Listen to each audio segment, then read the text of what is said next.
ছোট পর্দার অভিনেত্রী অহনা রহমানের সঙ্গে অভিনেতা শামীম হাসান সরকারের প্রেমের গুঞ্জন অনেক দিনের। এরপর গেল বছর, আর এক অভিনেত্রী তানিয়া বৃষ্টি ও শামীমের প্রেমের গুঞ্জন ওঠে।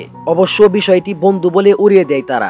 এর মধ্যেই সেই গুঞ্জনকে উস্কে দিলেন শামীম হাসান সরকার, কারণ ইতিমধ্যে তারা মনে হয় কাজটা সেরে ফেলেছে, যা নিয়ে এই মুহূর্তে সামাজিক মাধ্যমে চলছে নানান আলোচনা।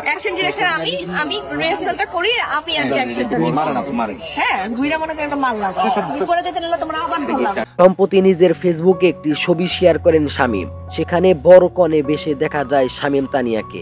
ক্যাপশনবিহীন এরকম ছবি দেখে অনেকেই বিভ্রান্ত হন। নবদম্পতি হিসাবে অভিনন্দন জানাতে থাকেন। তাদের এমন অবস্থায় চর্চার লাগাম টানলে শামীম নিজের পোস্টের মন্তব্যে ঘুরে তিনি লিখেন, অভিনন্দন ও শুভকামনা জানানোর জন্য আপনাদের সবাইকে ধন্যবাদ। এটা আমাদের নতুন নাটকের শুটিং এর ছবি। এদিকে অনেকেই আজ করেছিলেন বিষয়টি। শামীমের মন্তব্যের পর মুখ খুলেছেন তারা।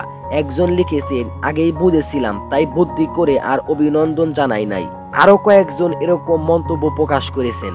এর আগে অহনার সঙ্গেও সামাজিক মাধ্যমে বরকনের বেশে ছবি দিয়েছিলেন শামীম। সে সময়ও বিভ্রান্ত হয়েছিলেন নেটিজনেরা। শোনা যায় অহনার সঙ্গে সম্পর্ক ভেঙে গেছে অভিনেতার। এখন নাকি শুধু পর্দায় না, আড়ালেও মন দেওয়া নেওয়া করছেন শামীম তানিয়া। যাই হোক, নাটকের শুটিং এ জামাই বউ বেশে এভাবে ক্যাপশনবিহীন ছবি দেওয়া কি দরকার? যদি নাটকের দৃশ্যই হয় তবে ক্যাপশনে নাটকের নাম লিখলেই হতো। আচ্ছা, দর্শকদের বিভ্রান্ত করায় এই বিষয়টি আপনি কিভাবে দেখছেন তা কিন্তু অবশ্যই কমেন্টে জানিয়ে দিবেন। ধন্যবাদ সবাইকে।